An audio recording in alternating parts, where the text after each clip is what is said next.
और इंडिया के लिए तो कोई मसला नहीं है। इंडिया कैन सीक अलायंस और पार्टनरशिप समवेयर एल्स, उसको तो कोई कमी नहीं है। तो और भारत में हमें पता है कि अगले साल इलेक्शन होने हैं और हमें पता है कि जनाब वहां पे क्या होना है। ये जो सीक्वेंस ऑफ इवेंट्स है, या फॉर एग्जांपल ये जो सियासी या पॉलिटिकल सर्टेनिटी इंडिया के अंदर है, वो पाकिस्तान के अंदर क्यों मौजूद नहीं है? फॉर मी मैं अगर आपको कहना चाहूंगी कि मेरे लिए सबसे पहले नेशन है। नमस्कार दोस्तों, और एक नया वीडियो के साथ स्वागत। मैं हूं श्रीनिवास, आप देख रहे हैं Shri voice official YouTube channel. Gilgit का एरिया भारत के मैप में दिखाया ट्विटर, इसे देख पाकिस्तान में बौखलाहट। और भारत और पाकिस्तान के इलेक्शंस की दरमियान पाकिस्तान मीडिया में चर्चा। और भी है खबरें, देखते हैं आगे की चर्चा। धन्यवाद। पर काफी ज्यादा चर्चा में थी कि ट्विटर ने जो है वो अपने अकाउंट्स में एक चीज शो की है, वो ये की है कि गिलगित बल्तिस्तान को उन्होंने पार्ट बता दिया है इंडिया का। कि हमारी जो लोकेशन है ट्विटर पे वो शो हो रही है इंडिया साइड की या जम्मू एंड कश्मीर साइड की। तो क्या कहना चाहेंगे आप इसके ऊपर?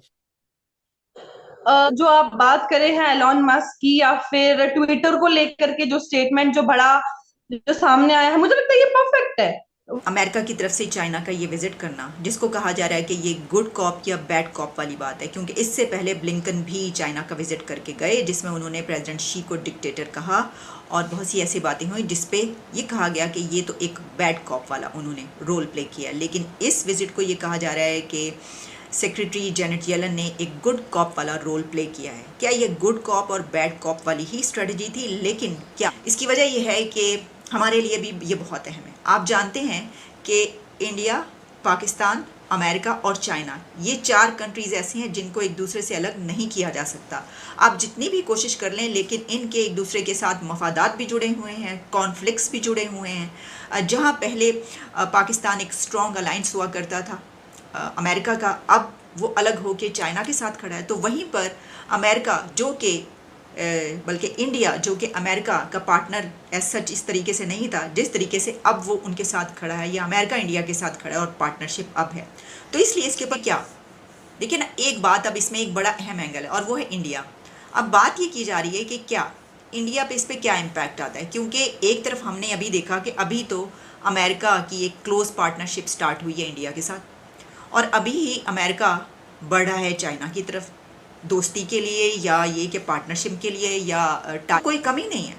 यानी वो तो बढ़ बढ़ के ये कहता है। और हमने ये देखा कि जिस वक्त वो विज़िट हुआ है तो अमेरिका को उसकी ज़रूरत है या उनको इसकी ज़रूरत थी। जो बिज़नेस की बात हुई है वहाँ पर और जिस तरीके से वो एक मॉडल नज़र आया है, तो उसमें तो साफ नज़र आया है कि जो अपर हैंड है वो इंडिया का नज़र आया वहाँ पर। जो नेटो समिट है उसमें प्रेसिडेंट बाइडन तो वहाँ पर जो है वो रवाना हो चुके हैं, और इस समिट में जैसे कि आप जानते हैं कोई 30 के करीब कंट्रीज़ जो है नेटो की वो उसमें शामिल हो रही हैं। और जो इंडिया है उसने तो साफ इनकार किया था कि वो नेटो का अलाइन नहीं बनेगा। उसने, खैर उनकी तो देखें है ही नॉन अलाइनमेंट की मूवमेंट, तो वो जब किसी के भी इस तरीके से अलाइंस में शामिल नहीं होना चाहते, और नेटो के वो कैसे होंगे? उनका जो इस वक्त एक एजेंडा है वो तो समझते हैं कि ये तो हम किसी की जंग में क्यों पड़े, या हम किसी ऐसे अलायंस में क्यों शामिल हों कि जिसमें हमें उसके बाद उसका खुमियाजा भुगतना पड़े। तो उन्होंने साफ टका सा उनको जवाब दे दिया था अलायंस के लिए। उन्होंने कहा हम नहीं, हम क्यों हों। मैं उसके ऊपर हमने प्रोग्राम भी किया था।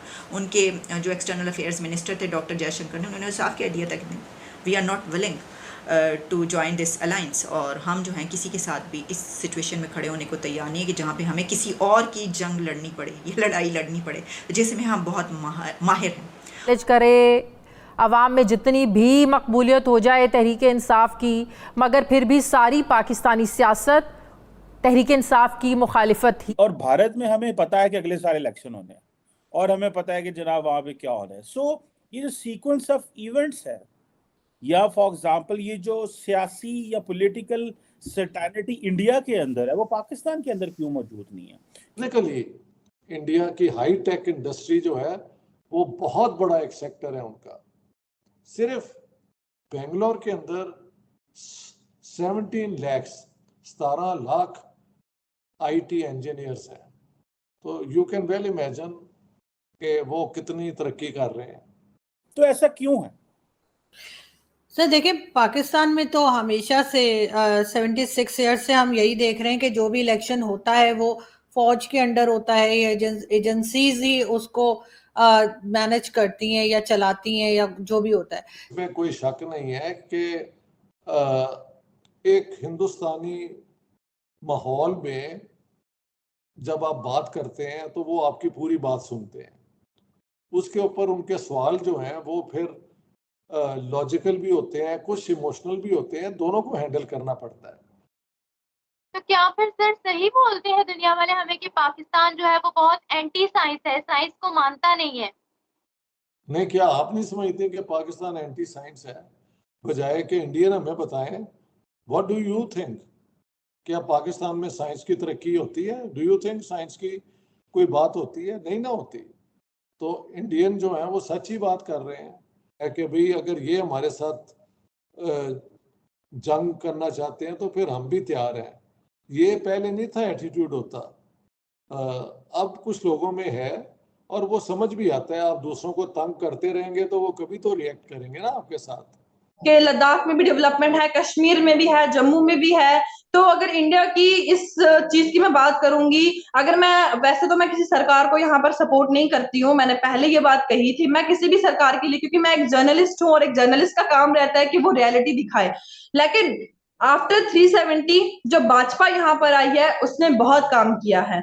जितना भाजपा ने काम किया है शायद 70 सालों में उतना काम हमारे कश्मीर में नहीं हो पाया, उतनी डेवलपमेंट हमारे कश्मीर में नहीं हो पाई, जिसकी वजह से कश्मीर जो है इंटरनेशनली कोई भी चीजें साइन नहीं करता था। किसी चीज की कोई कमी नहीं है हमारे पास खाना है, पीना है, कपड़े हैं, रोटी है, नौकरी है, हमारे पास डेवलपमेंट है, हमारे पास इतना सब कुछ है कि जो हमें पाकिस्तान कभी दे ही नहीं सकता, जो पाकिस्तान की थिंकिंग के बाहर है। करे अवाम में जितनी भी मकबूलियत हो जाए तहरीक इंसाफ की, मगर फिर भी सारी पाकिस्तानी सियासत, और भारत में हमें पता है कि अगले साल इलेक्शन होने हैं और हमें पता है कि जनाब वहाँ पे क्या हो रहा है। सो ये जो सीक्वेंस ऑफ इवेंट्स है, या फॉर एग्जांपल ये जो सियासी या पॉलिटिकल सर्टेनिटी इंडिया के अंदर है, वो पाकिस्तान के अंदर क्यों मौजूद नहीं है? इलेक्शंस अनाउंस हो जाएं और केयरटेकर गवर्नमेंट आएगी और उसके बाद, लेकिन जो इलेक्शंस होंगे उसका रिजल्ट तो लोगों को पता है सर। वोट डालें ना डालें, जिसने आना है वो पहले से पता है लोगों को, सब तैयार बैठे हुए। हर कोई कह रहा है कि जी चौथी बार नवाज शरीफ आ रहे हैं, बेशक आए, चौथी बार जरूर आए, मगर ये बात पहले से क्यों लोग कह रहे हैं, पहले से क्यों लोगों को पता है? और यही चीज इमरान खान के टाइम पर भी थी। तो ये तो आप समझ ही सकते हैं कि इसलिए इंडिया में और हम में बहुत फर्क है कि वहां पे इलेक्शन होते हैं और वोटिंग के जरिए आते हैं। हमारे यहाँ वोटिंग के जरिए नहीं आते, हमारे यहाँ बूट पॉलिश करके और उस तरीके से पहुंचते हैं। तो इनका भी कोई खास ऐसा रोल नहीं है पीएमएलएन का, जिसको आप ये कहें कि या स्टैब्लिशमेंट या आर्मी चीफ की चमचागिरी नहीं कर रहे। जब से आईएमएफ का लोन आया, शहबाज शरीफ साहब 10 बार शुक्रिया अदा कर चुके हैं आर्मी चीफ का कि जिनकी वजह से लोन आया। क्योंकि अवाम के वोट की कोई वैल्यू नहीं है। अवाम चाहे जिसको भी वोट दे, चाहे वो सारे वोट किसी एक ही पार्टी को डाल दे, लेकिन अगर किसी को एस्टेब्लिशमेंट ने लाना है तो उसको अगर एक वोट भी नहीं मिलेगा वो तब भी आ जाएगी वो पावर में। इस तरह से यहाँ पर इलेक्शन होते हैं। यहाँ पर इसलिए इस तरह से इलेक्शन नहीं होते, इलेक्शन का वो तरीका नहीं है जो बाकी दुनिया में है। करें मिलिट्री कोर्ट में, उनके नाम दें और दिखाएं कि उन्हें क्या सजा दी। आज तक किसी एक फौजी को भी सुना है आपने, चाहे वो करप्शन के केसेस में हो या किसी भी केसेस में उनके नाम आ रहे हो, चाहे वो आसिम सलीम बाजवा हो, चाहे जनरल अफसल हो जिन्होंने कोविड के जमाने में भी करप्शन की थी, और कई दूसरे नाम है, अशफाक परवेज कियानी, जनरल परवेज मुशर्रफ, और कितनी लंबी लिस्ट है।